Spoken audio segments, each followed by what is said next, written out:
right, once again, Shabbat Shalom. Shabbat Shalom. It's good to be here on this beautiful Shabbat.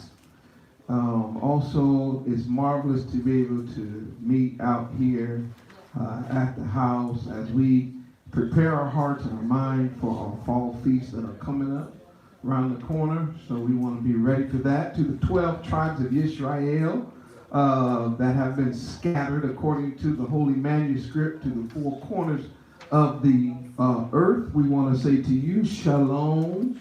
A lot of people, matter of fact, everybody in the room, let's tell everybody in the world, Shabbat Shalom. Come on. Shabbat Shalom. Shabbat Shalom. It's been a while since I've been behind the behind the camera. Well, I guess not really while, but here. And so it's just good. It's good to gather, and I'm glad we're able to assemble here at the house together. As you all know, Hula and I and a team of others have traveled all over. My daughter Jasmine went with us the first leg, which we handled the West Coast and a couple of states over. And then after that, we had our sister Malka. She accompanied us in Atlanta, Georgia.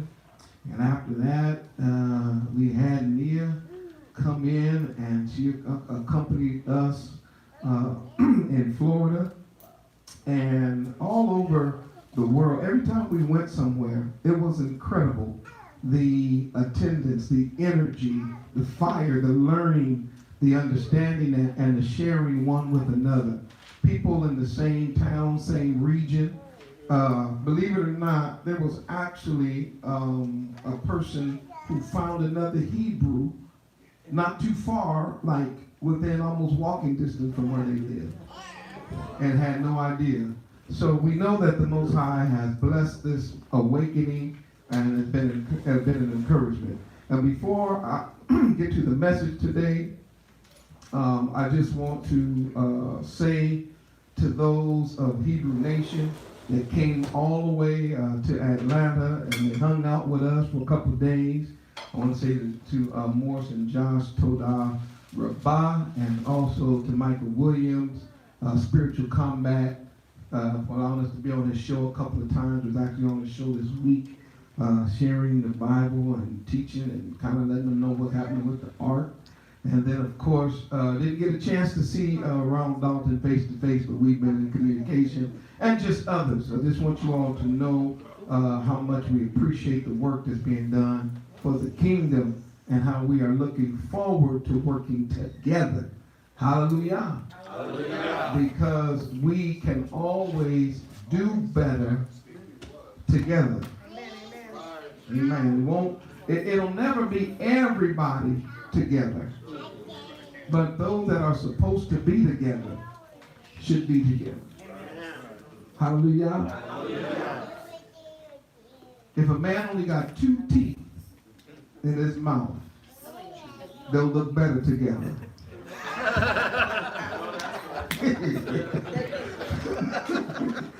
Oh my goodness. All right. I also want to share on this Shabbat before we get into our lesson, because we will. I want to share that we are entering into our fall feast, and we will be preparing to receive Hebrews from all over the world here in a place called Madera, California at Eastman Lake. And that'll be happening during Sukkot. And we will be meeting on, it will begin, I guess we got to kick it off Sunday sundown. But we'll be having gathering at the lake on Shabbat. So that Shabbat, which I believe is the 22nd, will be meeting at the lake, because we'll already be there setting up. So everybody just come out, and those that are coming early, you'll already be here. We'll have Shabbat at the lake, and then we will be just moving right into our festival. We are expecting at this time upwards of 200 and something people gathered together for a week, keeping the holy feast of Yahuwah. Isn't that beautiful? And we've got registration. It is still open. The registration is still open. We still have some time, but every day it's filling up fast. Every day. Matter of fact, yesterday I had 5 emails with people just boom, boom, boom. 5 families just took 5 more spots just yesterday. So if you want to get in before we have to shut down the registration, please get in as soon as possible. All right, and once again, I'm looking for the ARC, and those of you who are here today to definitely be on our best behavior, our welcome faces and hearts, to make sure that everybody's travel and everybody's arrival, and everybody's experience will be one of a high, one of fellowship and encouragement, because really that's what it's about. All right. We haven't been posting as much because obviously we've been traveling. But as you all know, the only way we can do what we do is if we get support. So we are asking you to continue to support. When we're here, support. When we're not here, you still have to continue to support the work that we're doing, because that's how we do it. We're doing this all full time, and all the expenses and stuff that we have to bear, we could not do it without you. And we really appreciate those of you who are doing that. If you are watching us live and you want to know how to do that, just go to theawakeningremnant.com, and then you can hit the donate button and ask the Most High how you can continue to support the work of the ARC. I was looking at this Feast of Trumpets, and of course we are entering into that time again. And no,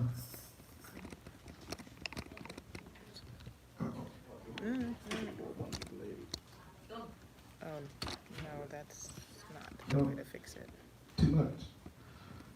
I'll be trying to make it so that folk watching worldwide be good. It's just like. Is it really? Did you straighten it? Okay. All right. I had you all, before we went on camera, to pick up Isaiah chapter 58. It's an incredible passage. It's just a tremendous passage. All right, let's roll together. I'm reading out the King James, not because it's so super holy, but because everybody has one, and it will have some type of unity. If you don't have it, read out of your translation. We'll roll together. All right, begin. Cry aloud, spare not. Lift up thy voice like a trumpet. Show my people their transgression, and the house of Jacob their sin. Verse 2. Yet they seek me daily, and delight to know my ways, as a nation that did righteousness, and forsook not the ordinance of their Elohim. They ask of me the ordinance of justice.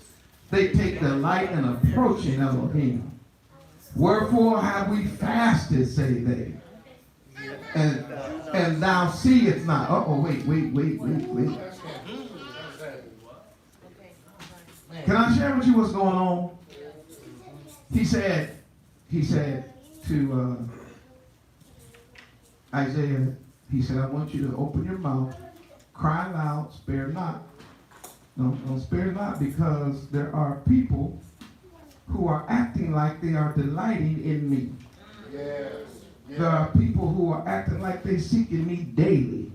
As a matter of fact, they acting like they are righteous. Yes. They act like they never forsaken any of my ordinances. I mean, they're acting like they love me, love approaching me, but in verse 3 it says they got a complaint. All right, what's the complaint? Verse 3 again.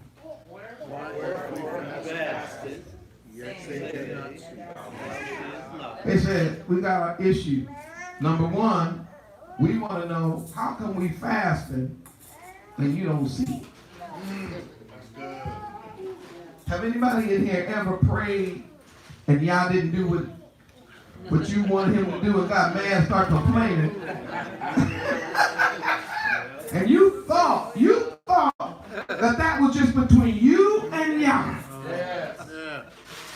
But Yah have now told the prophet that y'all murmuring under your breath. Yes. Man. Yah told the preacher, tell my people I know what they're doing. They're trying to keep these ordinances, watch this, but they still mad at me because they don't think I'm responding. So even when they miss a meal, they're like, I'm gonna fast today. Why? I'm gonna make y'all answer my. I heard him say stuff like that. Y'all, you said you gonna do it, and I did this, so you got to do it according to your will. It's got to be. Hey, who y'all talking to? That stuff. You talking to the most high Yah of the universe, and they said, wherefore have we fasted, and thou seest not? Wherefore have we done what? Come on, talk. Have we done what?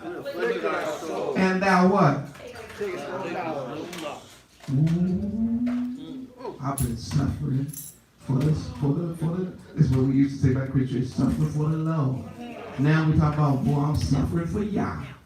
So how you doing? Man, I'm going through it. Really? You know, trying to be strong for Yah. As though your suffering and your struggling, watch this, is being done and he ain't watching.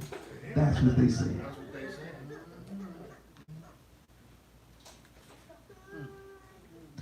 Wherefore we afflicted our soul, and thou takest no knowledge. Behold, in the day of your fast, you find pleasure and exact all your labor. Oh, what is he doing?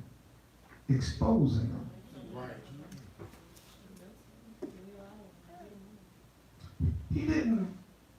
He didn't say that they didn't fast. He didn't say that they didn't afflict themselves. He's revealing why. The only reason you decided to suffer for me is because you tried to get me to do something for you. Well, then it's in the Bible. I'm just reading script, right? Look what it says. Why have we fasted? They said. You don't see us. We've afflicted our soul. You don't acknowledge. And he answered, behold, in the day you fast, you find pleasure and exact all your labor. Behold, you fast for what? And what else? That's why you fasted. That's right. That's good, man. That's good. I'm mad at so-and-so. So I better go on and we're going to fast so that we can then be strife. Or you get ready to go into a debate with somebody and say, well, you know what, before we go into this debate, let's hold hands and pray. Matter of fact, let's fast 2 days. And then let's go. As though fasting is like an automatic ticket to hoodwink Yah into being on your side. Are y'all with me? Watch the text. He says,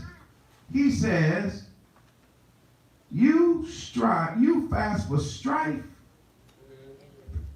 and what? So you can argue. What else? Wait. And to smite with the fist of what? Wickedness. You're fasting to fight. Now you know that's terrible.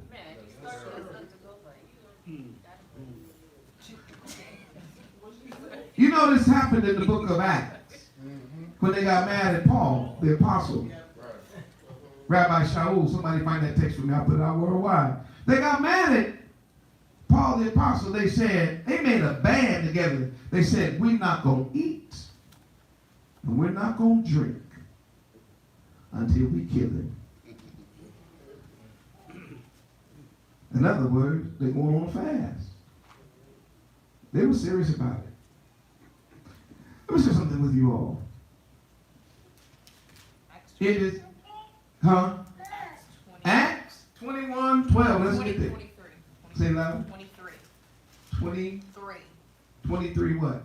and 12. Acts 23 and 12. Let's get it right. Acts 23 and 12. Come on, y'all, come go with me.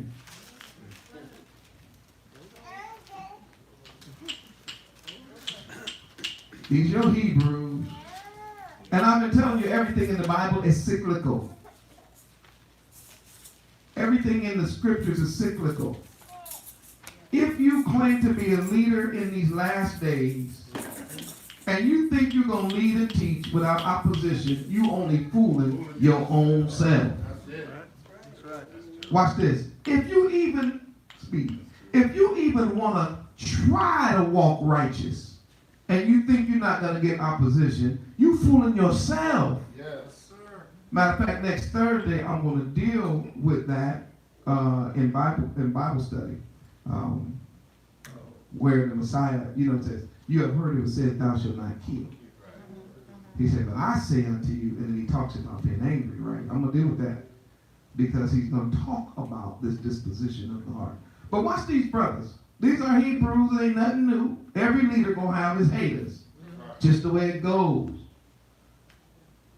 And when it was day, verse 12, certain of the, y'all roll with me, come on, certain of the, that's really you who did. These your cousins. Banded together. What? Yeah. It means that we in this together. And bound themselves under a what? Curse. Saying, talk.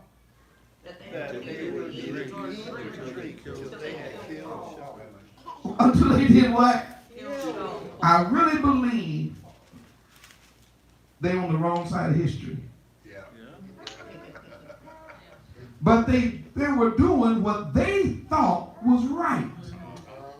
So much so they bound themselves under a curse. In other words, we're going to die before we eat another piece of bread. And as far as I know, they died of starvation. Because they never did catch him and they never did kill him. Either that or they went down in history as liars. Watch what it says.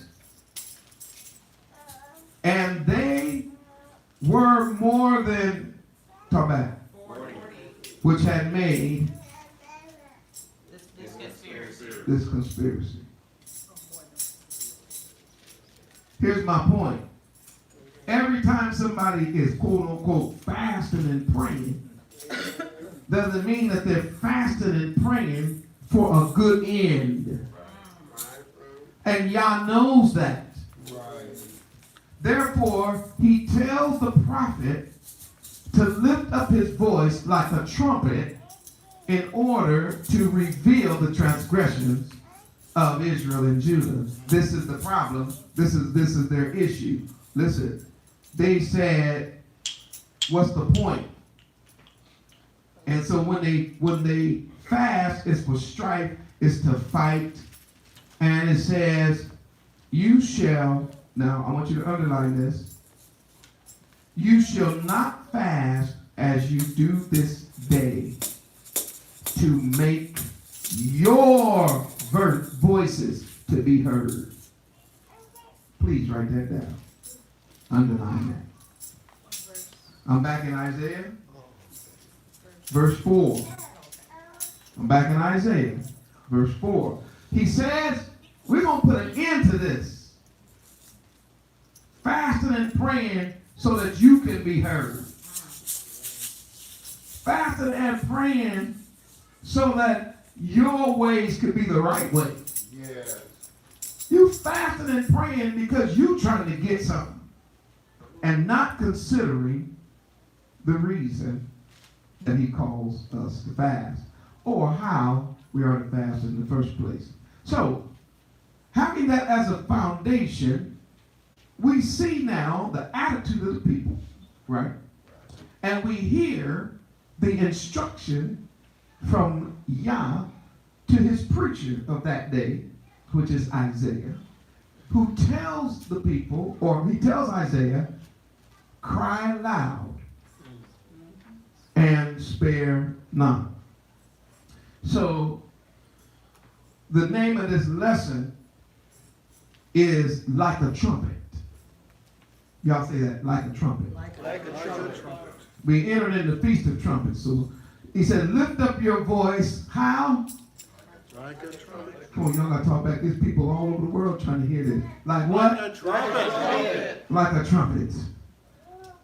Now, personally, I am a fan of the flute. But when I read the text, I didn't hear him say, lift up your voice like a flute.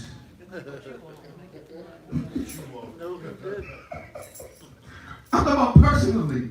Personally, y'all can see I really do like the saxophone. But when I read the text, he did not say, lift up your voice like a saxophone. Saxophone's kind of cool, you know, laid back. I think me and the sax got that in common. You know what I'm saying? Lift up your voice like a what? Trumpet. The trumpet among our people was a very important instrument when it came to our community. The trumpet. The trumpet is a shofar, or the word Hebrew is shofar. It primarily comes from an animal.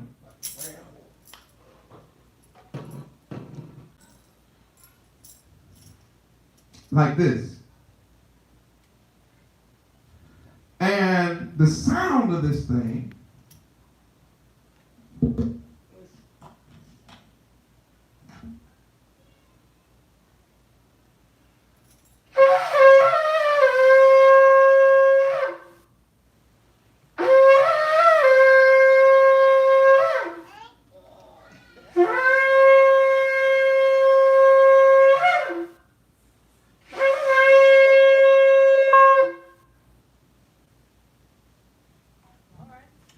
it's kind of loud in here. It's a little arresting, isn't it? We're in this room and we kind of feel that, like, make you want to look around like, what's next? Exactly.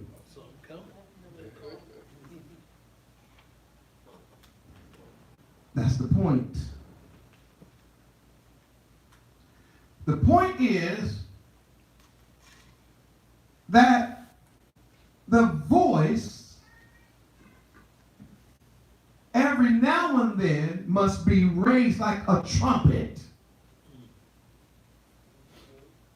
in order to get the attention of Hebrews, Israelites, Yehudah, Israel,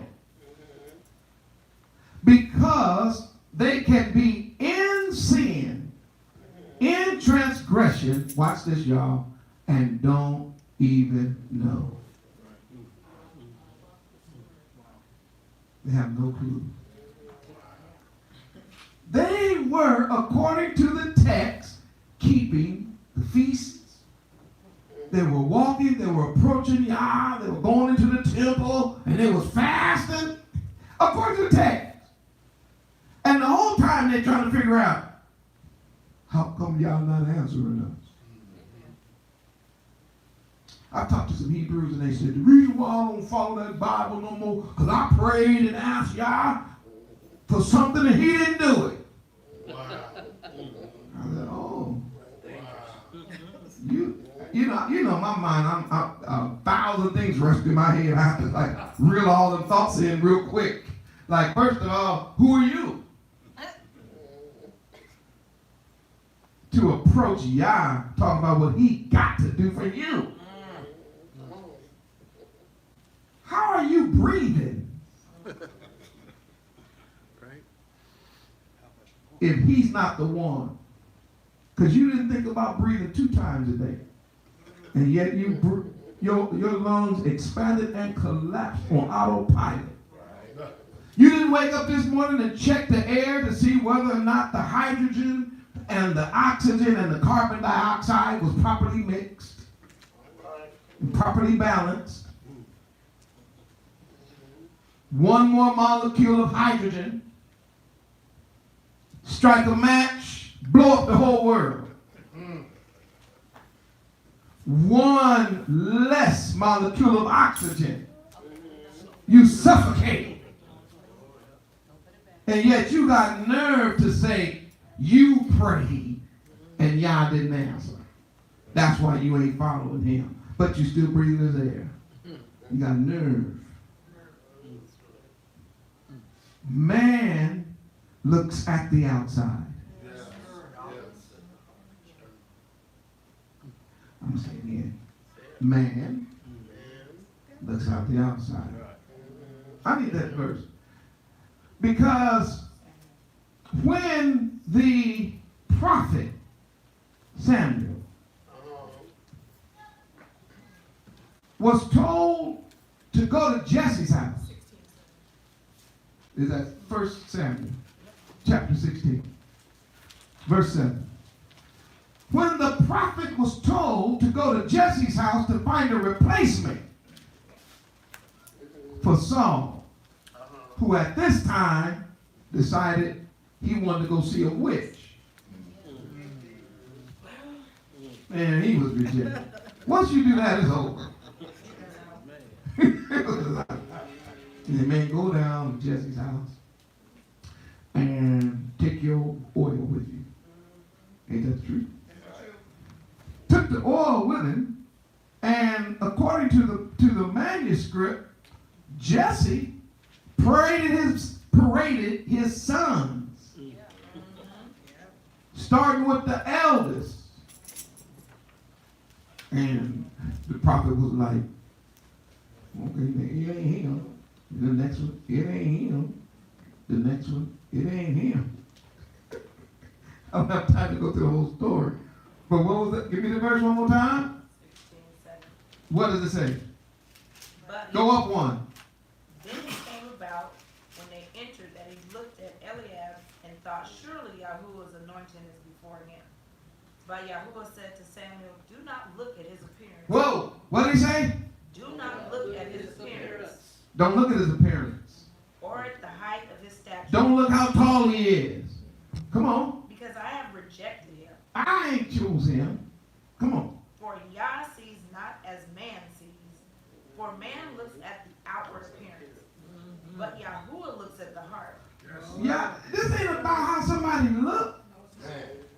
If they tall, short, strong, skinny, no.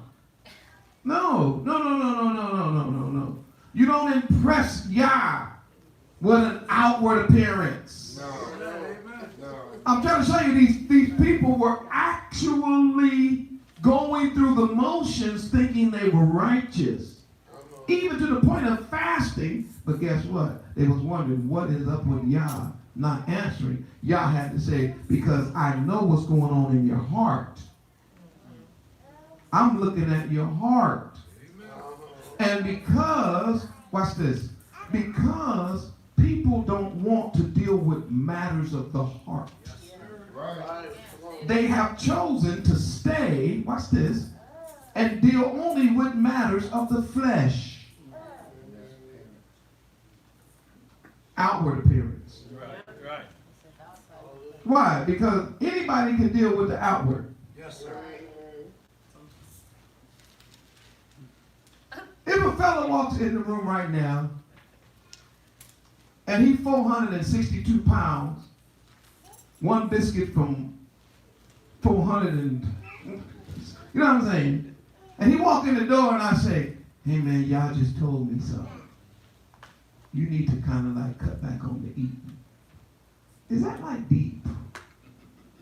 Or is that just a physical observation?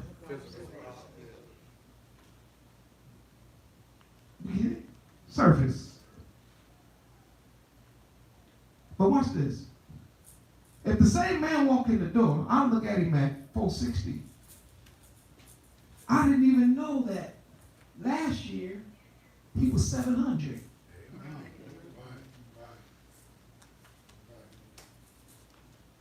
And that he'd been dropping pounds every month because he got convicted 2 years ago, or last year. And he started walking in Torah. And Yah told him to come here so that he could continue his walk. And what did I do? I looked on the outside. Right. And then claimed to have a word from Yah about his weight. And he'd been losing weight for a year. Heart matters are deeper than flesh matters. That's why Isaiah was called to cry loud and spare not. Because you don't know who you're talking to. You might be avoiding bringing up a particular person because you think they got it all together. And that may be the very person Yah's trying to reach. But because you're afraid to lift up your voice like a trumpet, then Israel doesn't get healed. They don't get help. So, how am I tying this in? There is a feast called, come on, talk about it. The Feast of Trumpets. Yeah, it's a, Yah actually set apart a day. I'm going to say it like this, and then I hope you guys make the connection. He set a day apart for trumpet blowing. Not flute playing. We're not talking about this ain't the day of ukulele. It's not the feast of the cello. This is a feast of trumpet. Where the trumpet does not have to be a flesh horn like this. The shofar could also be brass. It could also be, you know this, family, silver. So what does it mean by, so what's the point? The point is, it's not what the trumpet is made out of. Come on now. Right. That's important. It's that it blows. It's that it's loud. It's that it makes a certain sound that does what? Gathers Israel together. Yes, sir. Okay. I know y'all looking at me funny. And I figured he was going to do that about here in this message. So I jotted down some stuff. All right, let's look at it. Numbers chapter 10. Numbers chapter 10. Numbers chapter 10. A little biblical calisthenics on this Shabbat. All praises to the Most High Yah for allowing us to even do this. Numbers chapter 10. Maybe I should start in verse 1. This is what it says. And Yahuwah spoke unto Moshe, saying, make thee 2 trumpets of what? Silver. That's silver shofar. So do you always have to have an animal? No. I heard people arguing online what animal you gotta have. It can't be this animal horn. It's got to be this animal horn. Really? So you think that's what this is about? Ooh, matter of fact, I think I already put up a message years ago on just the idea of the silver trumpet. That right there is an amazing study because silver, and I'll just give you just a silver takes a whole lot of effort to refine. It actually is harder to completely refine silver than it is gold. Silver has more impurities than gold. It has to go through a refining process. Longer. And because we're going to find out, I got to tell you now, because somebody might click off the message, I'm going to get it now. Because the trumpets will eventually represent you. Yeah. Lift up your voice. Then therefore you are the silver, right? According to the Bible, that's been what? Tried in the fire, made into an instrument that should be used to help gather Yah's people together. Right, that's good. The message I have on that, the silver trumpets. I'll go way in more detail. He says, make a whole piece. Thou shalt make them that thou mayest, all right, here verse 10, use them, come on, for, go back, huh? Y'all rolling with me for what? The calling of the assembly and for the journeying of the camps. First of all, we see the trumpets here in the book of Numbers is to call the assembly because the feast days are coming. So one of the very important things we got to remember as we enter the feast day is that somebody got to blow the horn to let everybody know it's time to gather. Because this long summer break we've had since the last feast day, some of us sleep.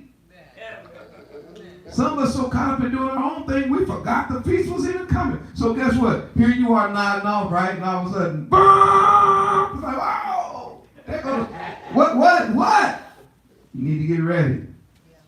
Now, Hula and I have been going on this a lot. I try to tell her that I'm not going to use her as much in my illustrations, but one of the things that she's been doing is trying to work out this calendar thing.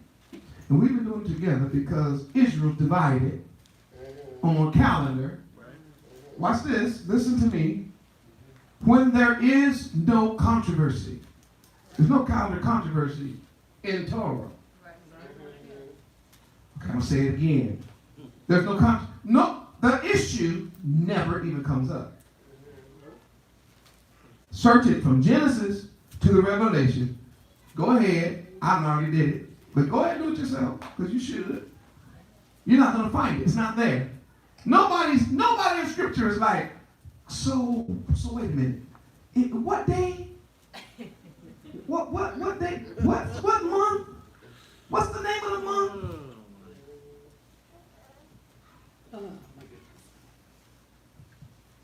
Because right now, I've told this to Hula, well, she knows this. I personally know I probably have had about, in actuality, maybe 20-something people shooting me ideas of the calendar. And they all start off the exact same way. Moray, you got to check this out.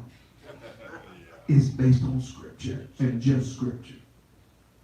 So if it's all based on Scripture and just Scripture, how come 20 of y'all got 20 different calendars? It's only one. Everybody can't be right. Some groups meeting a month later, some groups meeting 2 months ahead. So you know how Israel solved the issue back in the day? Hula and I are going to get deeper into this, but you know how Israel solved the problem back in the day?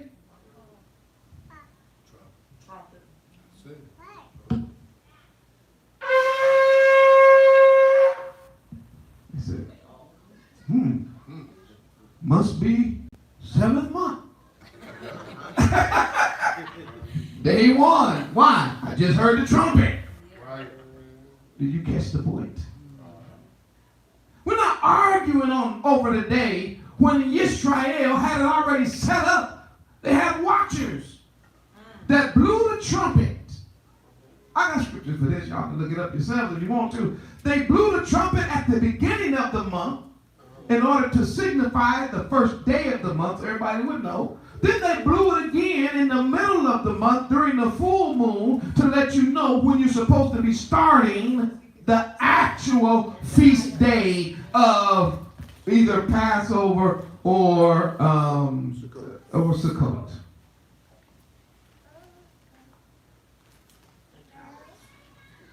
You know what they did? I'm going to give you a heavy insight, y'all. Lean in. Come on, lean in. Lean in. Come on, go and get this. They watched. How did they know what time it was? They watched.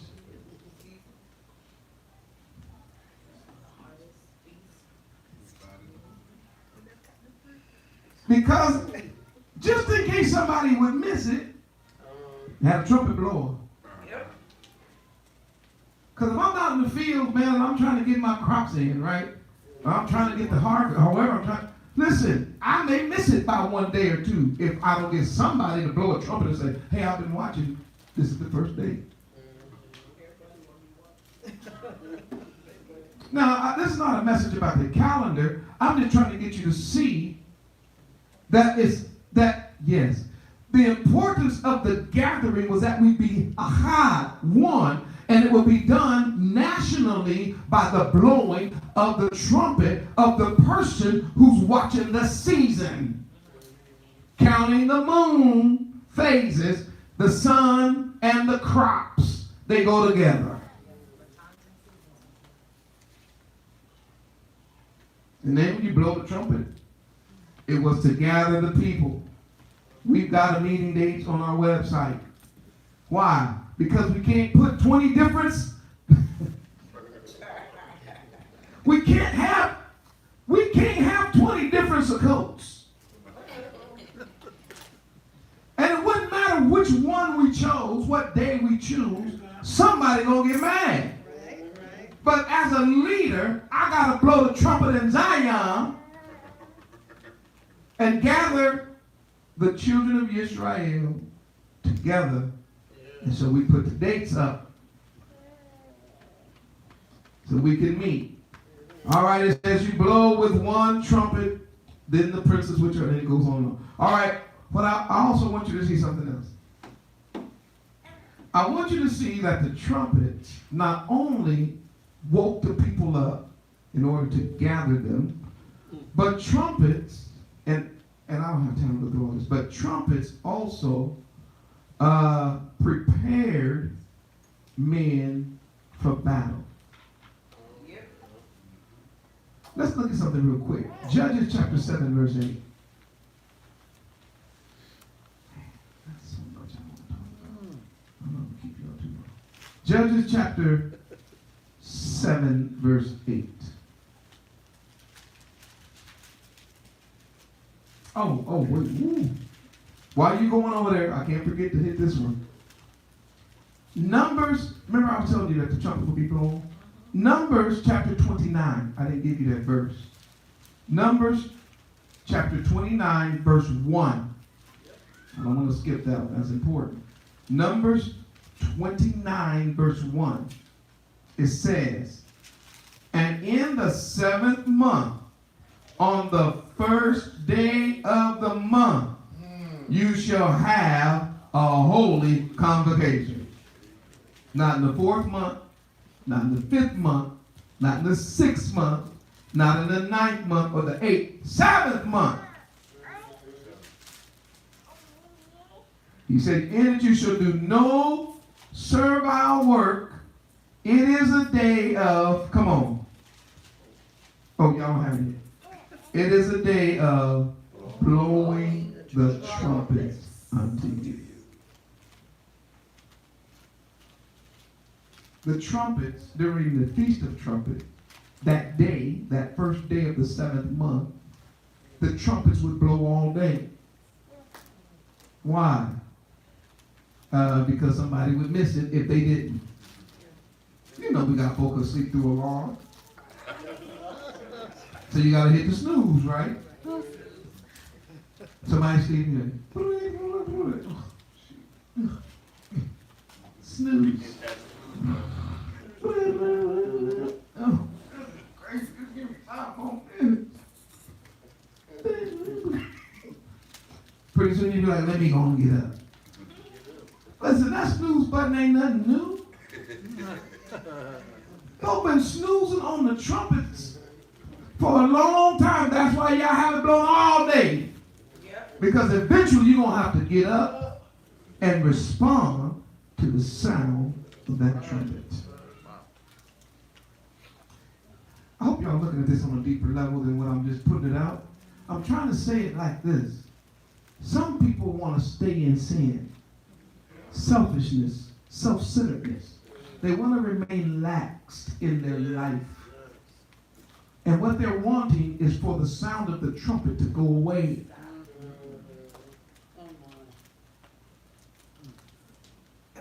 And therefore, they're trying to shut up Yisrael. And they're trying to silence the trumpet blowers. Why? Because it's bothering their rest.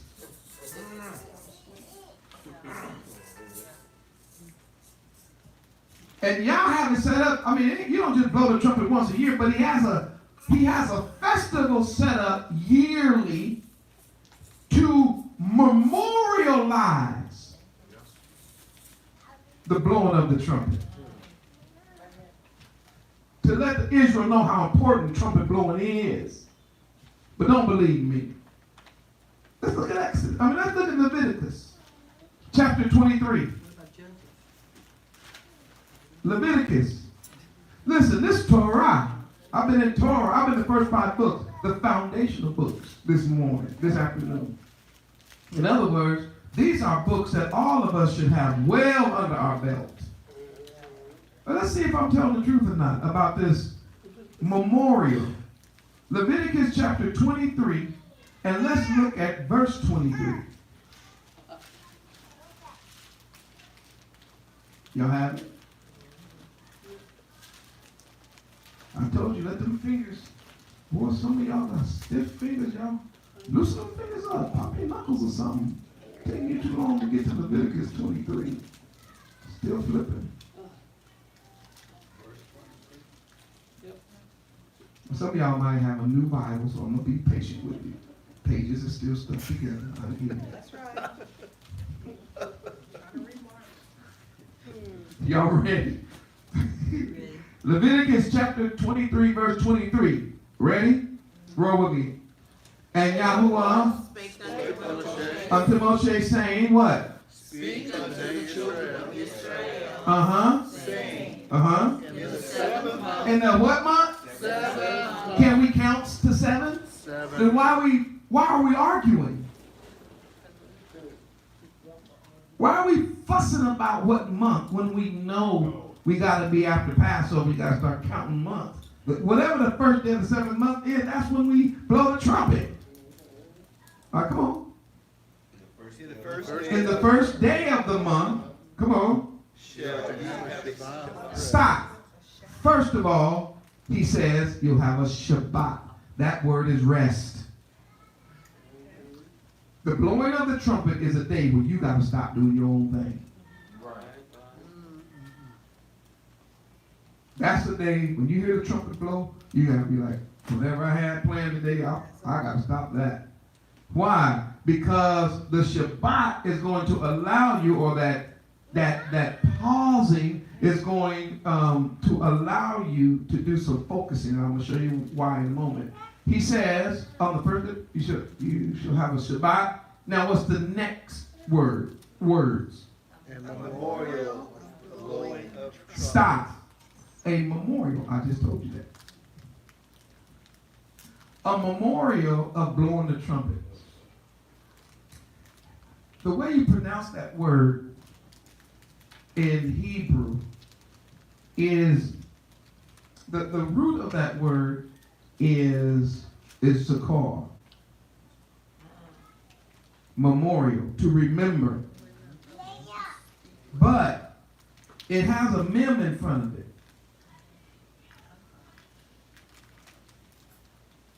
So the idea of, let's see, it's Zakron. It means not only to remember, well, I should say it has a noon attached to it. It doesn't just mean to remember, it means to hold as a memorial, which means you got to do it all the time. But watch this. It also means to speak well. Can I say it like this? The Feast of Trumpet is something that we are not only just to physically remember, but we are supposed to speak well concerning it. That's good.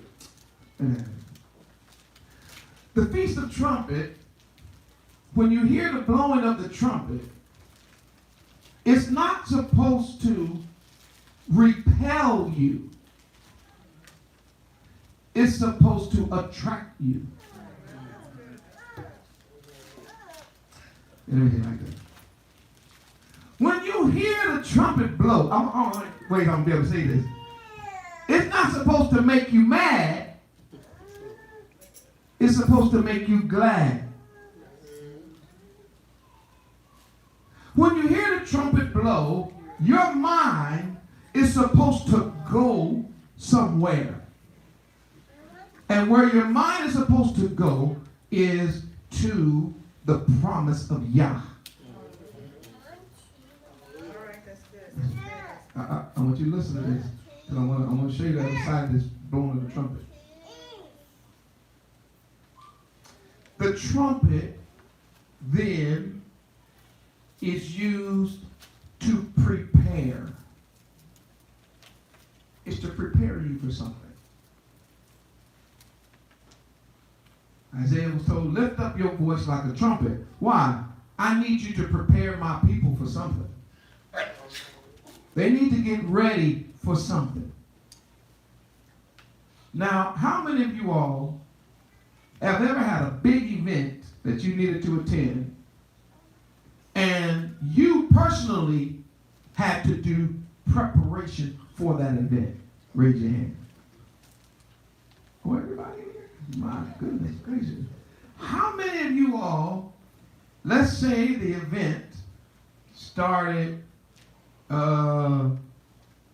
let's just say the event started on July 31st, and you knew about the event in January. How many of y'all waited till July 31st, 5 minutes before your event to try to get there and put it on? Raise your hand.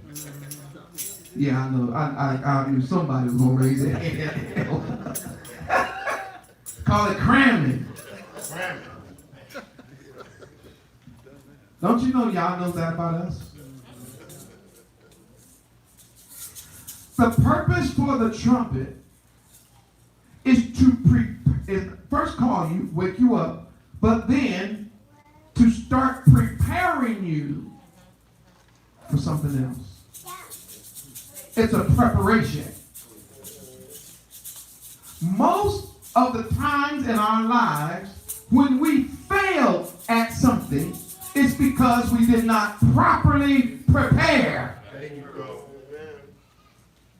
Because many of us have pushed aside the idea of preparation and have only focused on the event. Yeah. Right. There you go. That's good. But if you become event-oriented and you're not preparation-oriented, believe me, you're going to be embarrassed at the event. Right. That's good. I'm a preacher. Been a preacher a long time, since I was 17. I've been teaching a long time. Over 30 years now, I can say that. And in every situation. From stadiums to living room situations like this, to being under a shade tree with 2 or 3 brothers. And I'll be honest with you, there is no time that I address people or try to stand up before people. There's no time that I ever do that knowingly, like I know I'm getting ready to do it, where I don't immediately begin this idea of preparing for it. The worst times I've ever had in what we call this, in my life as a presenter, a teacher, a preacher, worst times I ever have is when a date come up on me and I'm like, oh my goodness. She said, what's wrong with you? I ain't had time to prepare. And this is what they say. This is what people say. Hey, you've been doing this 30 years. But you know what they don't understand? Every time I stand before either a pulpit, a lectern, a desk, or a shade tree, I am well aware that I must deliver a message with clarity, with truth. I'm trying to say something. What's the word? Integrity. That I've done the best I could do at the time I did it. And I'm trying to tell you, I know when I do and I know when I don't. Why do you say that? Because I want to show you, it's not the preaching event that I'm looking forward to necessarily. Yes, but what happens to me is when I find out the event is coming, it's the preparation now that I'm looking forward to. You would do yourself a favor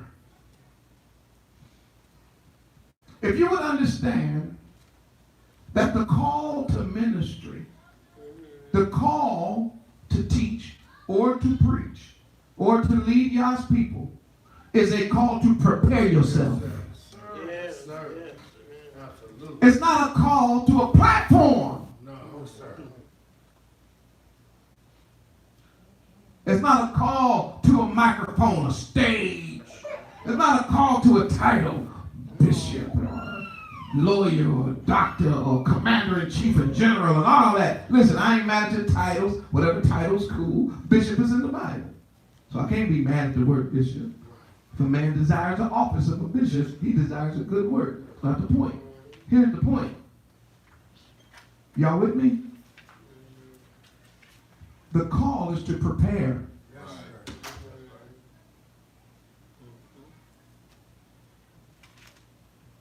You start by reading the Bible. Yeah, right. The whole Bible. That's a real good place to start in your preparation. Not reading about what people wrote about the Bible.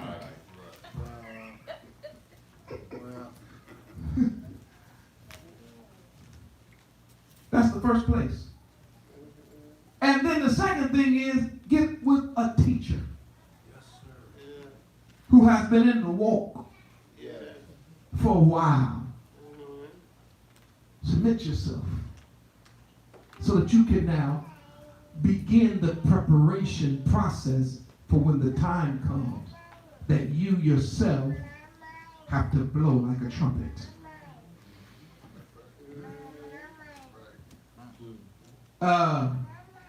Because one of the problems we're facing today with our trumpets that are blowing is that none of us know what the hell they're playing. Did I say hell on Shabbat? Yes, you do. We don't know what. Man, it's confusing. Yeah. Please turn with me to Corinthians.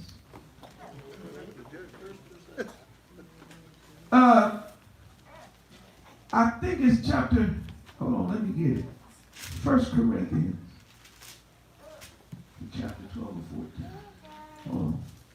I should have jotted it down. Yeah, 1 Corinthians chapter 14.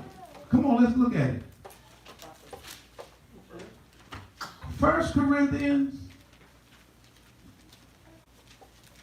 chapter 14.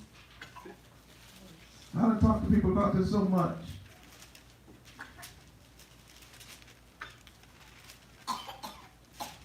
It says in verse 8.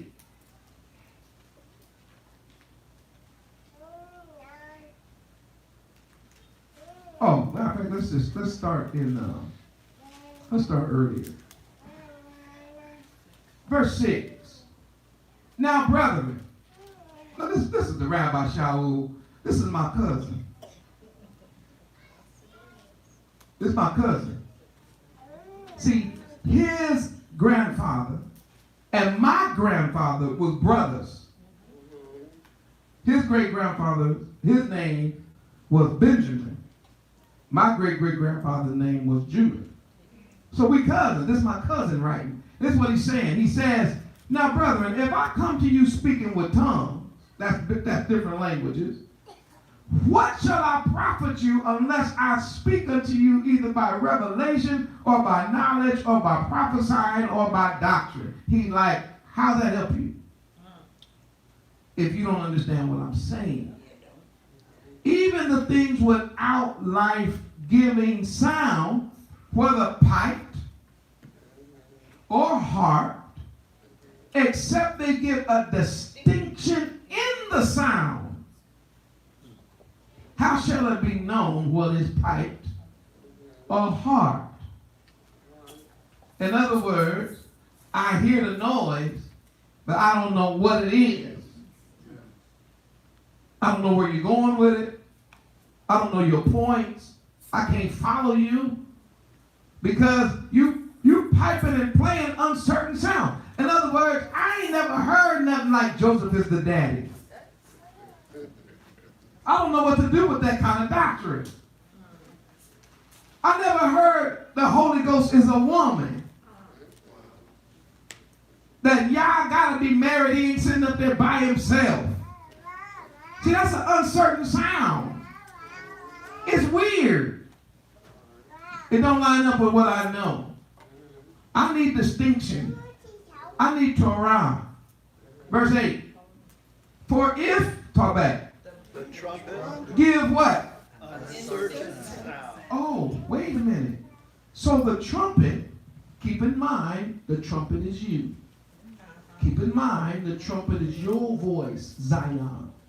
Keep in mind, the trumpet is the preacher. He says, if the trumpet give an uncertain sound, who shall prepare himself to battle? Oh, so there's my point about number 2. Battle, the trumpet is used in battle. Believe it or not, even though we now live in what, 2018 in this new calendar, whatever, do you know that militaries, whether it's Navy, Army, Marine, or Air Force, do you know they still have bands, musical bands? Y'all think I'm joking? With all this equipment, with all, ooh, I'm about to say something. All these tanks and all these helicopters and these missiles and these bombs. Yeah. What makes the general or the captain say, we need some people to play a trumpet, drums? Why would a military like the one in this country need a band? Because there's something, watch this, even the sound of a trumpet that signals to the fighter. Yes. It's time for war. It's the sound of that trumpet or that musician, that band that lets the rest of the world know whether or not it has been a successful battle or whether we're in trouble. So we need the trumpet to play the right sound at the right time so that we won't be dancing when we should be fighting. Wow. Yeah.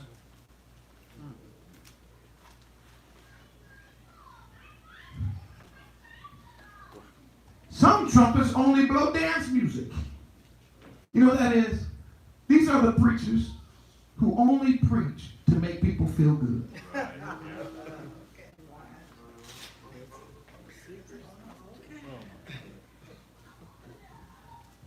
But they're the opposite. Some preachers, their trumpet is only used for funerals.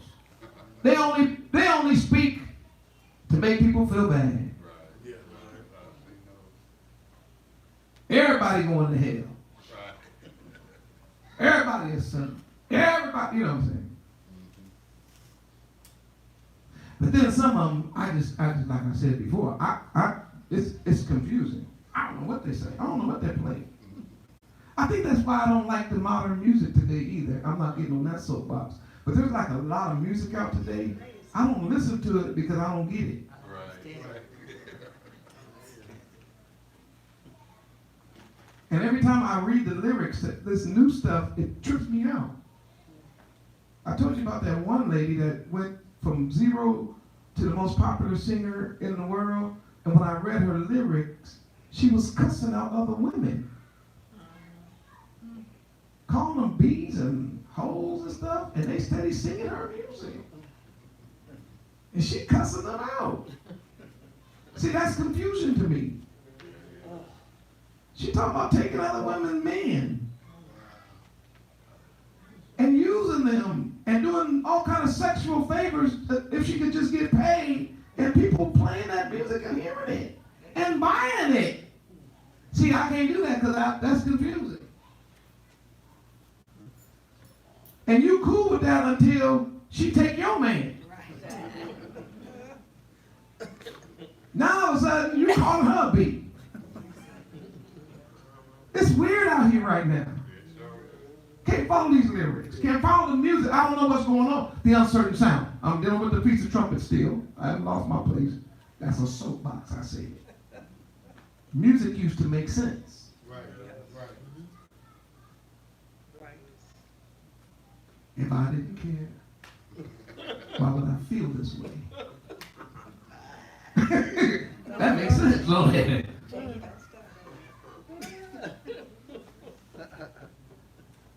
And would I be sure that this is love beyond compare?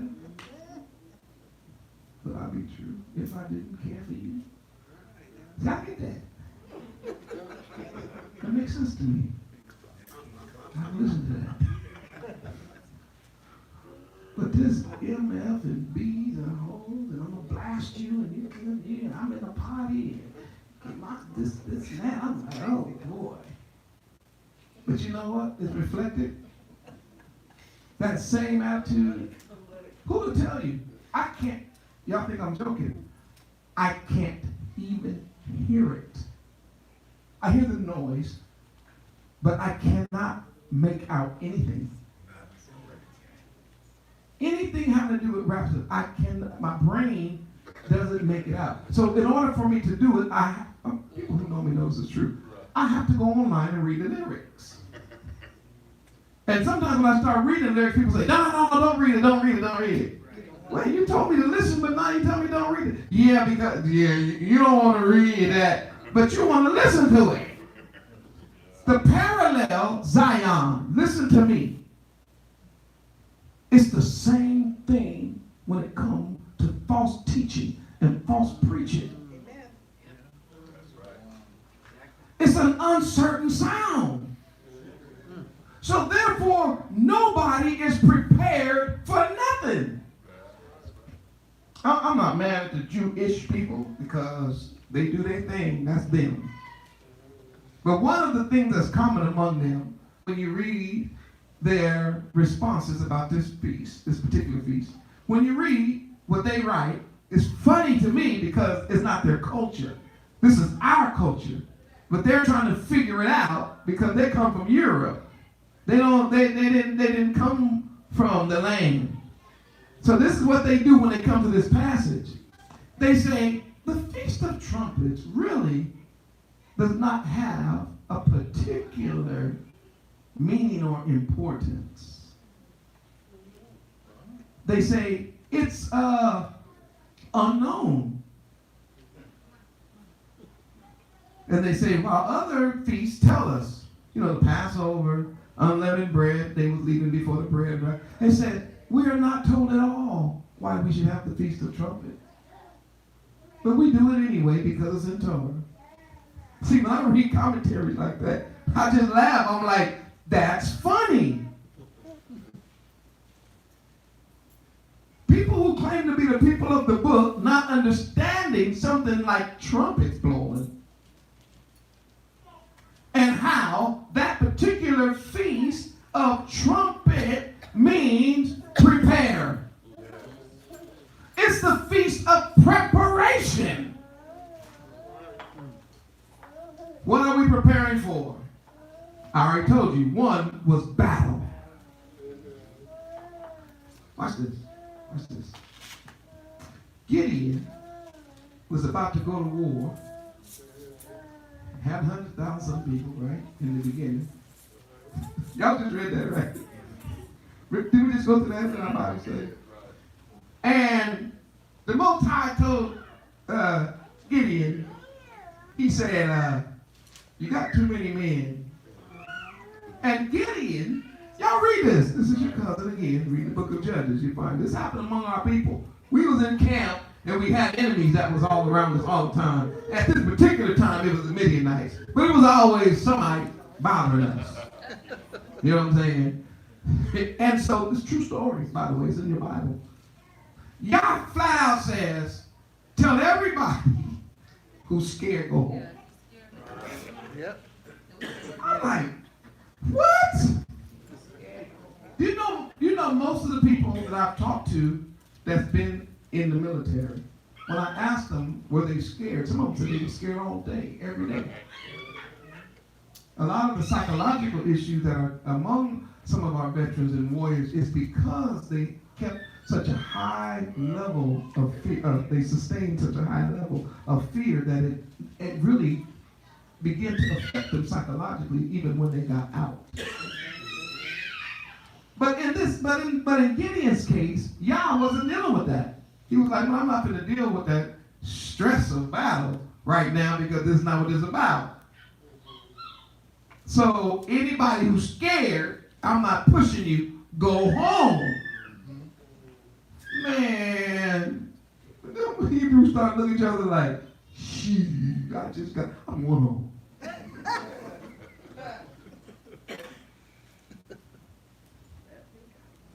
And he lost thousands just on the first one. They did another test about them drinking water. He said, if they put their face down, that means they're not aware. Watch every one of them. And anybody do that, tell them go home. Said now the ones that are up there looking and lapping like a dog, like in other words, when they go to the water, but their eyes are still up. But anyway, he said, push them to the side. When he finished, I think he went from 10,000 to 300. Gideon was like, ooh, boy. Okay. How this gonna work?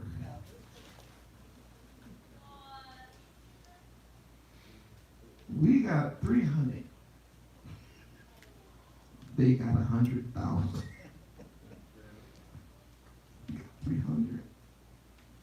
100,000. How about pray? You know, he did one of them real serious prayers. You know, I hear you and everything, but man, this little group among all these people. He said, Gideon, number one, man, I'm the one doing this. Number two, if you need to be strengthened tonight, send a couple of people over to the enemy's camp. And come back, give you word. Yeah, that's a whole other message. But do you know what ended up happening? The people there in the battle in the valley, they were already afraid of Israel. Did you hear me? The reputation of Israel had preceded them.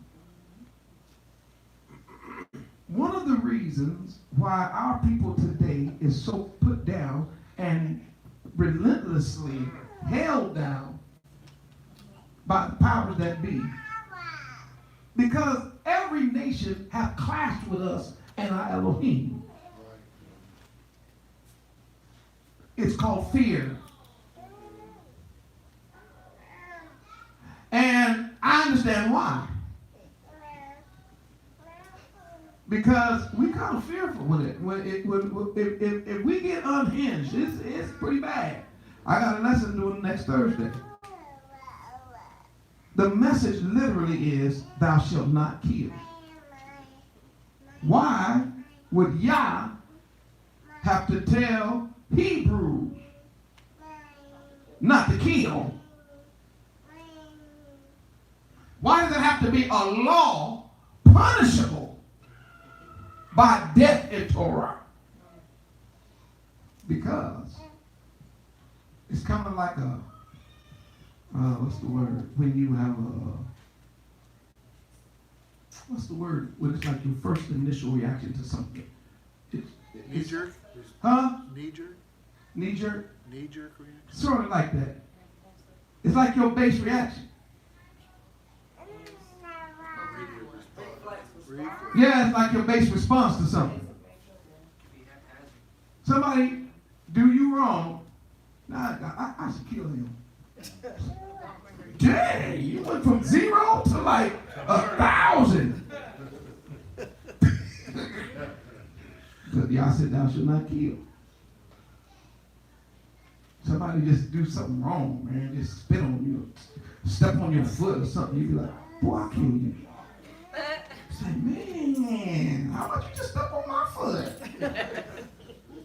That's like that base response is always just straight to that. So y'all had to put that in us anyway. As a law, you don't kill. Now watch this. You don't murder, I should say that.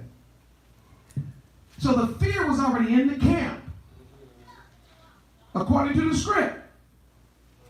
Do you know that night, a guy had a dream? Was it a loaf of bread? What came rolling in the camp? Y'all look that up real quick. And they had a dream and they said, that's Gideon. That's Gideon. That's the army. And to get to the end of the message, to let you know what happened, when Yah finally sent Gideon and his army into battle, he sent them with a shout. I know y'all won't do that. A pitcher, a clay pitcher, a candle, and a voice.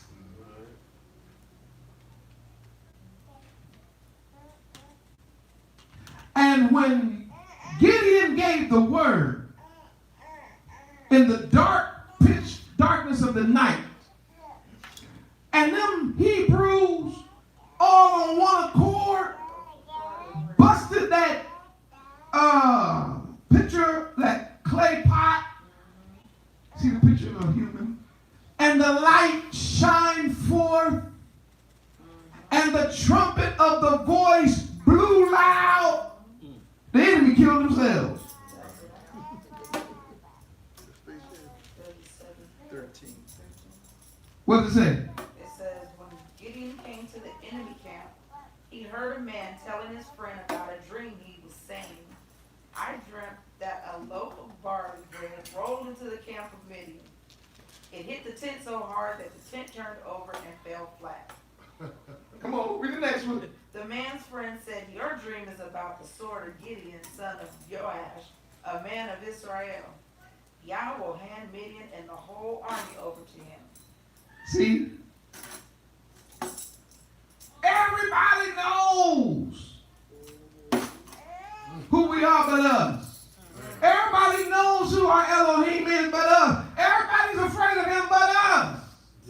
So what has to happen? What has to happen? Y'all has to make it an annual thing to where we, as a people, blow the trumpet. I'm gonna close this thing out because I see I'm wearing on your patience. So let me get to my conclusion. I want you to listen though.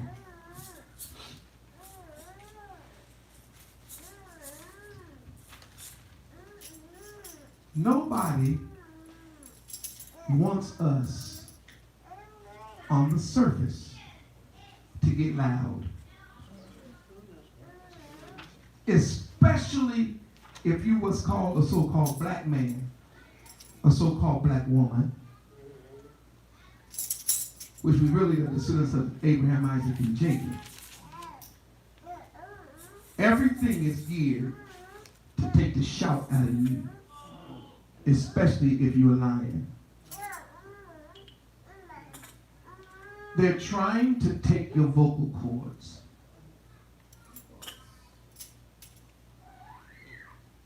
I wish I had the clip up of Poole and I hanging out with Yoel in Trinidad with the kids. And there was a tiger, and they don't drug the animals like they do here in America to keep them docile. Over there, they what they are. And this thing is pacing. And we walk by the cage, this thing is just pacing. We're like, ooh. And he got too close to the fence, right? And it shocked him. And he went, ugh. And them kids and who were like, so. I said, oh, it's okay.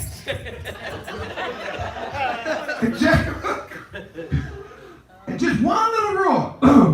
And everybody was like, just.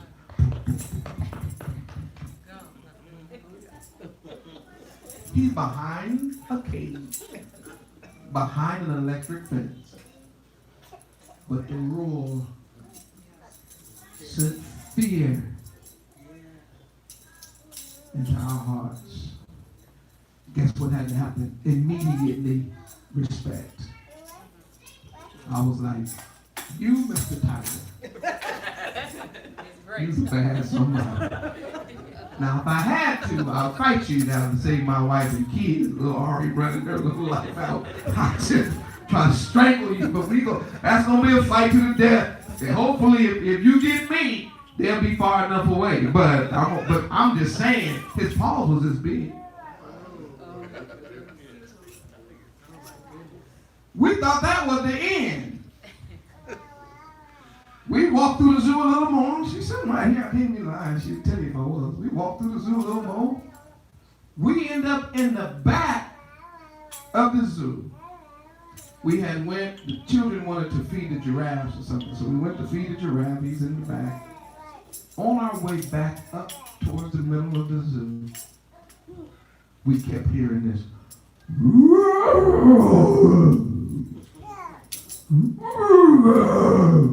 He was like, what is that? He said, that's the lion. He was like, wait. The lion we passed like a half a mile ago? She's right here. It cannot be. That cannot be that lion. Because that lion was we had walked all the way to the other end. The roar was so loud. It just filled the whole park. We were like, this is ridiculous. There was nowhere you could go to get away from the roar. So we crazy, right? We like, man, let's go see it. And we want to get it on film. Then we found out that wasn't even Papa Lion. That wasn't even Big Daddy. That's a pup.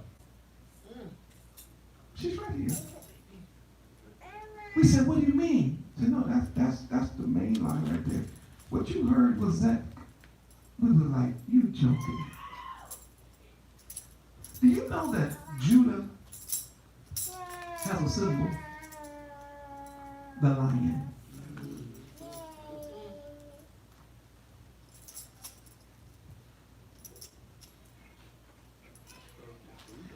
were a little dozing off and carrying on, you know what I'm saying?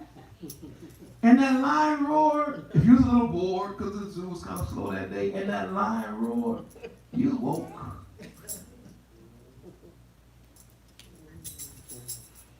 We have to understand Yah has given us something as people. Now, when I say that now, I'm talking about all of Israel, not just Judah and not just the bloodline. Now I'm talking about all of us. We are all instruments to prepare. All right, let me close it like with this. I'll tell you that whole idea of battle, and then I want to show you this one more point, because if you catch this, you got it. The Feast of Trumpets was a preparation, guess what, for atonement. Yes. What do you think about that? Yah had a day set up to give you 10 days to get yourself ready to bow before him, to come in his presence. You got 10 days, and then me and you got to talk. See, I may be a lion, a trumpet, a voice, but I know my place when it comes to him. Papa, Abaya, he ain't no joke. You don't just walk up to him anytime. You need at least 10 days. According to this feast, you need like at least 10 days of retrospect, internalizing who you are and what you got going on, so that you can get rid of it. Now, when you go back to Isaiah 58, this message completely makes sense, and I can get out your way.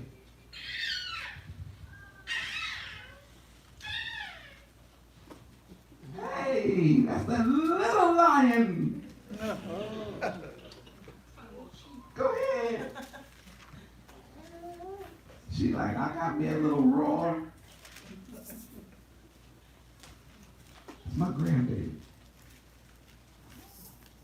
I try not to roar too loud around her when I'm around her, because sometimes she starts crying on me. I'll be like, I'm sorry. Go back to Isaiah 58. I'm going to show you guys something. It's going to all make sense right now. I'm done.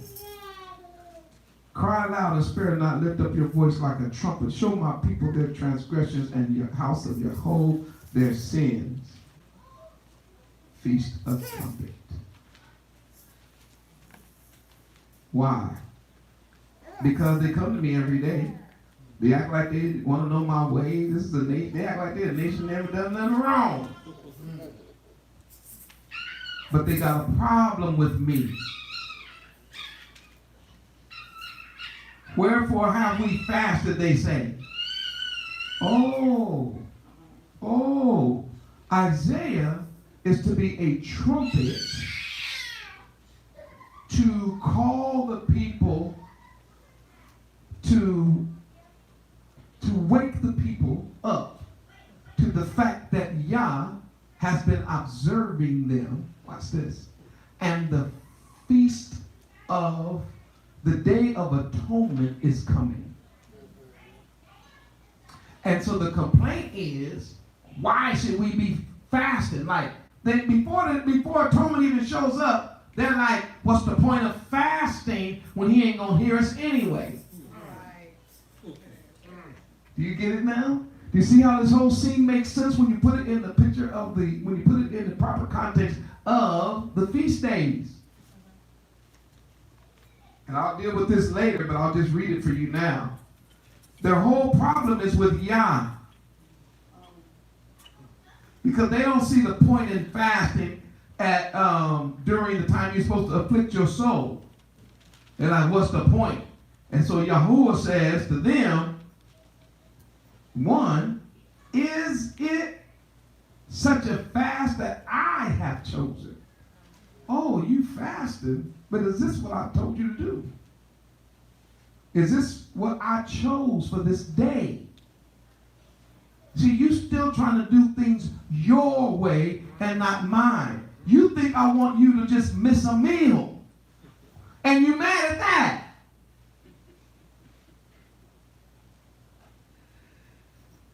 Is this such a fast that I've chosen? A day for a man to afflict his soul? Question mark. Is it to bow down his head as a bulrush, to spread sackcloth and ashes under him? Wilt thou call this a fast? And an acceptable day unto Yahuwah? Is this really what you think the Day of Atonement is? And for most of us, the answer would be yes. Because that's all we were told. Well, the Most High trying to tell you, that ain't what I want. This is what I want. This is the fast. Is not this the fast that I have chosen? To loose the bands of what? That's what I'm trying to get. Stop the wickedness.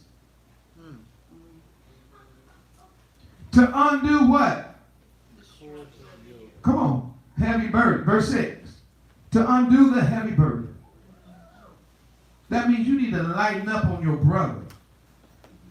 Those you got tied up and burdened down. To let the what?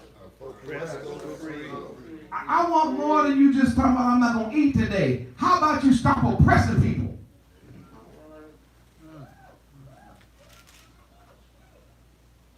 And that you what? Break every yoke. How about you break every yoke? That means anything that's got you tied up. Habits. Yes. What they call today in the Christian church, I don't deal with them, but they got terms that y'all understand. Stronghold. How about you break that?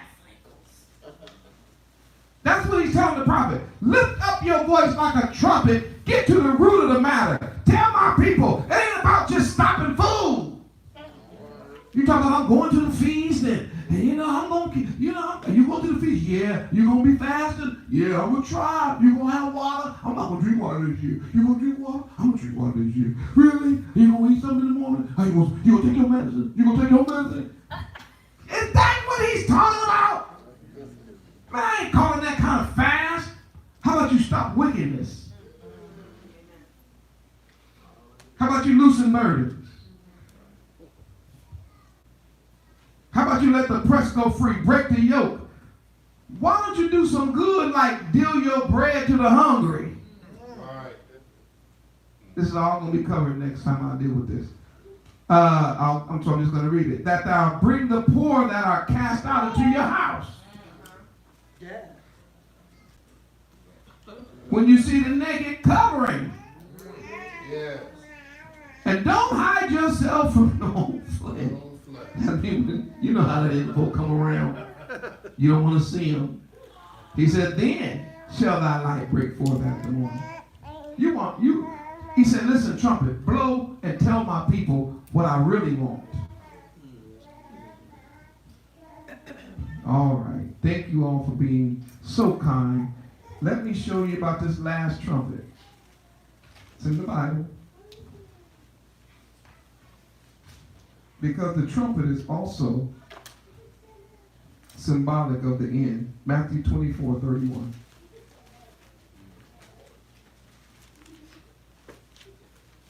Matthew 24:31.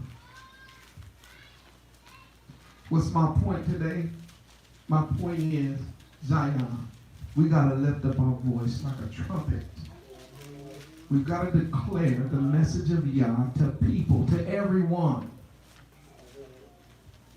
There's a term called the gospel. And what people have termed the gospel, they say it is good news. But I got to tell the whole world, I've said this before, I'm going to say it again, I probably said it 1,000,000 times. The word for gospel in your English Bible is not the Hebrew word. It does not carry the Hebrew meaning When someone says gospel, they say it means good news. The news of Scripture is not good news.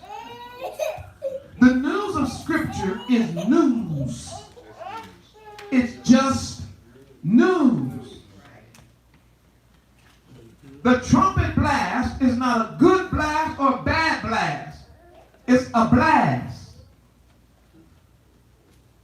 So what? What are you talking about? What do you mean?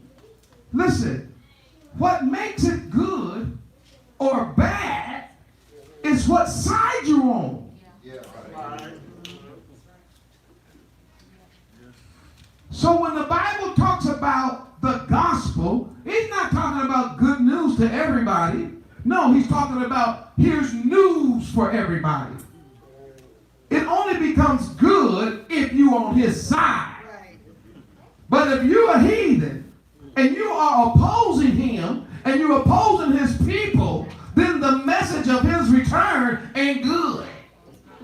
And while many of us look forward to the blowing of the trumpet of the last day, woo, sinner, that ain't going to be good for you. I read where they're going to be hollering at mountains. Talking about hide us, and the mountain will be moving like, man, you crazy. You better get up around me. And when the mountain be running and trying to get out the way, then they're going to say, rock, fall on me. And the rocks will be falling because the mountain doesn't move, so the rocks going to fall, right? So the mountain move, the rocks fall, and see, you'll be like, nah, I'm just going to roll this way. Why? We need to hide. From what? The face of the lamb. The lamb? Who runs from lambs? Depends on what side you're on. That's right. Matthew chapter 24.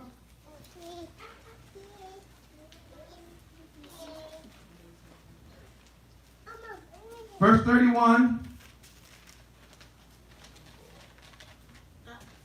Matter of fact, I'll read it. Ooh. It's too deep. It's too much in here. I don't even want to do it like that. For as the lightning cometh out of the east, verse 27, and shineth even into the west, so shall it come to the Son of Man. For where the carcasses is, there will the eagles be gathered together. Immediately after tribulation of those days, the sun will be darkened, the moon shall not give her light, the stars will fall from heaven, and the powers of the heavens shall be shaken. Then shall appear the sign of the Son of Man in heaven, and then shall all the tribes of the earth what? Mourn. And they shall see the Son of Man coming in the clouds of heaven with power and great glory. And he shall send his angels with a great sound of a what? Not no flute, not no clarinet, not no cello, no, the trumpet. And they shall gather together his elect from the four winds. What elect? Us, who have been scattered to the four winds, from one end of heaven to the other.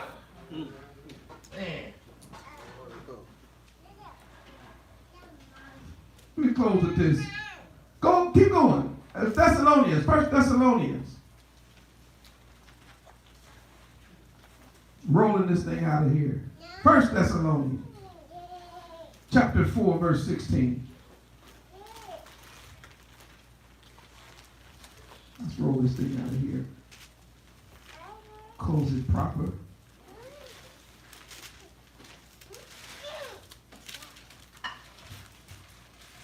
First Thessalonians, chapter 4, verse 16. Ready? For Yahuwah himself shall descend from heaven with a shout, with the voice of the archangel, and with the trump of Elohim, and the dead in Hamashiach will rise first. Oh, this beats the trumpet. A told you, my Jewish friends was like, I don't know what that's all about.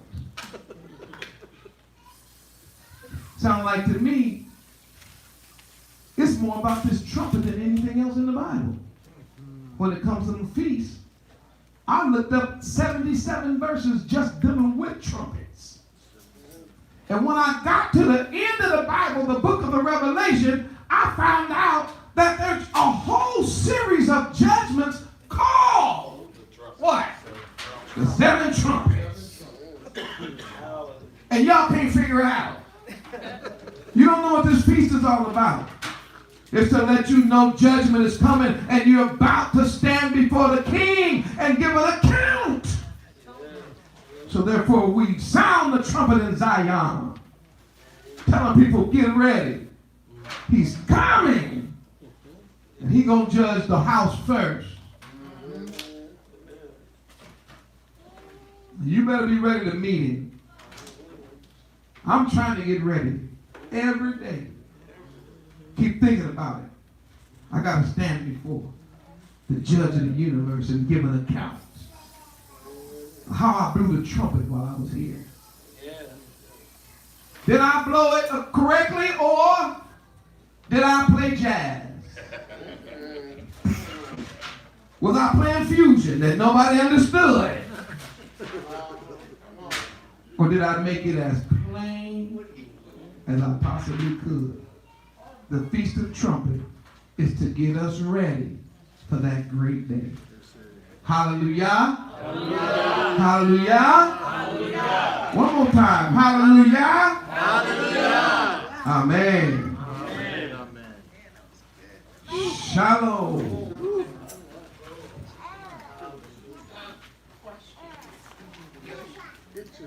Oh, okay. Questions? Want to keep it rolling? Questions?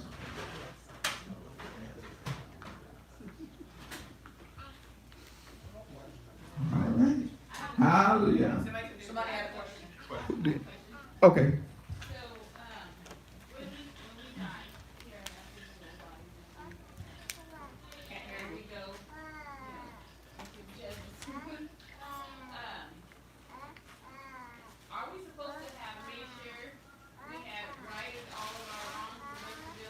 Oh yeah, for sure. That's where that's the level I was hoping everybody was seeing during the message. Was the Feast of Trumpet is a reminder every year to get everything right before we see the King. Now, do we only do that once a year? No, we should constantly try to make everything right before we see the King. But he's given us a yearly reminder in the feast day of how important it is to get yourself ready to meet the King. Because eventually because you got to meet him in Yom Kippur, right? That's the time when you see the scapegoat and the goat and the sins of the people. It's the Day of Atonement, right? And then after the Day of Atonement is what? Sukkot, where he tabernacles with us and we tabernacle with him. He's among us, right? So this is the trumpet to get us prepared for that. So yes, we should be working that every day. So does that run synonymous with the idea that you can't bring your sacrifice to Sukkot, which is the feast that's kept throughout all eternity, if you have aught with your brother? So I'm dealing How with. can you keep Sukkot, I guess? You're exactly right.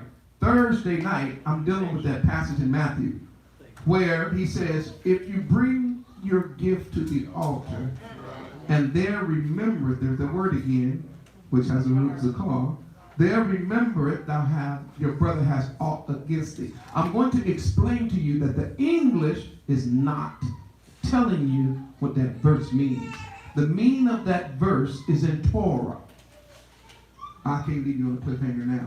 But, I'll explain it deeper to you on Thursday. In Torah, the idea is not knowing a brother has an ought against you, like something he's got against you. That's not the point. In Torah, the idea is your brother has a righteous claim of money a righteous claim of debt that you owe him. That's the ought. In church, we keep talking about somebody mad at you, you got to get it right. That's not what he's saying. That is not when you read the text, you're going to find out in Torah, what the Messiah is always doing is quoting Torah. He was like, don't come up here trying to bring an offering to me when you owe your brother money righteously. The ought against you is a righteous act. In other words, either you borrowed some money and you didn't pay him back, and now you want to go to Sukkot, and y'all got to put your tents up next to each other. And it's like, man, you know that dude still owe me like $50, right? And there's a problem all week. So what you do is, he said, no, leave your gift for Yah. The word in Hebrew literally means, go pay your debt to your brother. Then come back and offer the gift here. So the idea of, am I close to what you're telling me? Because I was going to ask a question, is not sin debt? Sin is debt. So is it not both? No, yeah. What I was trying to do was just give I was giving what's called the tasat. I was just giving the surface level so that you won't think that the idea is when someone is offended because of something that you've said or done. That's not what he's talking about. When it says your brother have aught against thee, that means your brother has a just and righteous cause against you because you personally have gone in debt to your brother. That's what the surface level of that is. Not because somebody just mad at you. Yes. Okay, so I'm trying to get this right. Okay. So I read that, David told me I've already asked it off from work. All right. Okay. But then you just got through saying for the festival, the blowing of the trumpet, I should ask that day off as well. Yeah, okay, so yes. The Shabbat, the Feast of Trumpet is a Shabbat. Oh, But I so think Shabbat, no. no, it is a day of rest. Oh, it is. It's a day of rest. All you can do is request it. If they say no, you live in Babylon, but you've done your part. Matter of fact, I need to tell this worldwide. As you keep the feast days worldwide, living in Babylon, you put the responsibility on you have to first say something. You got to tell them. And you have to do all you can to get off. But at the same time, if they completely refuse, then Yah will judge them. Because in the law, when you read it, it'll say that the employer is supposed to let his maidservant or his manservant, right? You're not supposed to make none of them do work on that day. Not only you, but your maidservant or your manservant. So now you put the responsibility of them making you do that on them, and Yah will judge them. But if you don't say nothing or you don't do nothing, then no, that's on you. But it is a Shabbat. Yeah. Just a comment. Holder's been teaching the Shalom and Shalem. So the Feast of Trumpets is the process of Shalem to get to Shalom with the Good. The Feast of Trumpet blows. We all wake up. We start doing 10 days of introspection. Who do I need to talk to? Who do I need to forgive? What debts do I owe? Did I borrow something I didn't take it back? Blah, blah, blah. Go on down the list, right? And then you're supposed to get all that stuff together before you have to stand before him in atonement. What if the debt is And of course, ultimately, it's a picture of us being prepared to meet our King when he returns. So the ultimate goal is to meet him.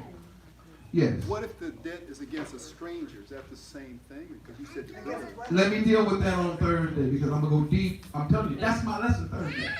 So I will be going into that, yes.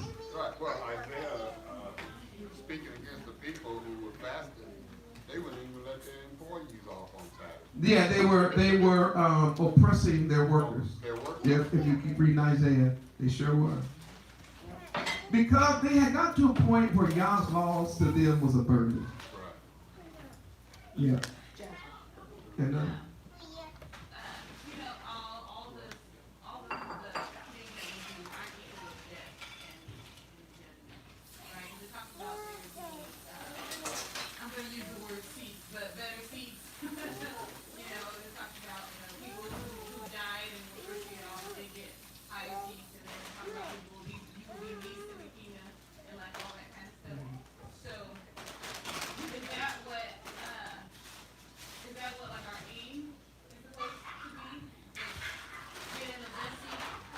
Yes, okay, so she said, the Bible talks about seats, and I think you mean like positions in the kingdom.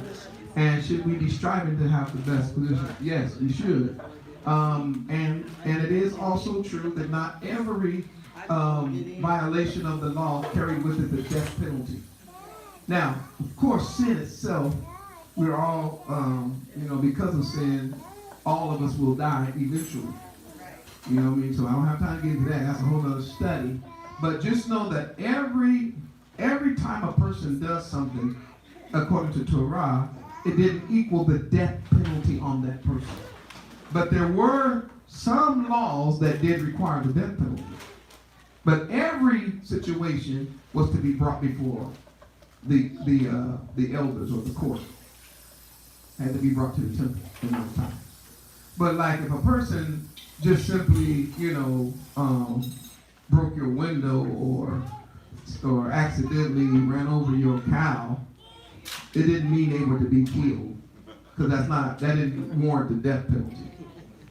But there were some things that did. Okay, so like, a couple months ago, I stole your dress. Gave it back to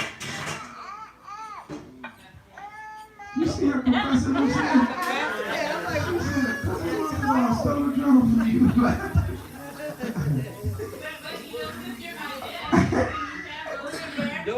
Jazz is funny. She said, because you're my dad, everything you have is really kind of mine. That is hilarious.